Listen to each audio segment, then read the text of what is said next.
বিসমিল্লাহির রহমানির রহিম। আজকে আমরা দেখব যে আপনার নামজারিটি কি অনলাইনে আছে কিনা। সেটা যদি আপনার নামজারি যদি অনলাইন হয়ে থাকে বা অনলাইনে আপনি কপি দেখার জন্য প্রথমে গুগল ক্রোম থেকে land.gov.bd ওয়েবসাইটটিতে যাবেন। মিউটেশন land.gov.bd আপনি এখান থেকে নিতে পারেন এবং ডিএলআর এমবাসি থেকে নিতে পারেন। আপনি যাবেন হলে এই যেরকম একটা উইন্ডো আসবে, এখান থেকে আপনি যাবেন নামজারি খতিয়ান।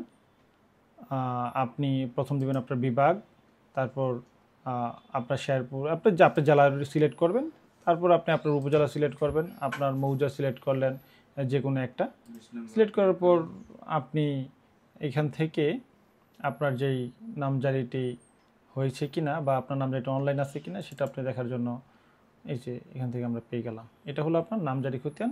আপনি যদি এই খতিয়ানটি বের করতে চান তাহলে সেক্ষেত্রে এটা ঝুড়িতে রাখুন, এখানে ক্লিক করবেন, এখান থেকে সিলেক্ট করে অনলাইন কপি অথবা সার্টিফাইড কপি আপনি যা চান সেটাই আপনি নিতে পারেন। চেক আউট করলাম, চেক আউট করার পর এখানে আপনি এই কোডটি দিয়ে আপনি আপনার নামজারি খতিয়ানটি অনলাইন কপি কালেক্ট করতে পারেন। ধন্যবাদ।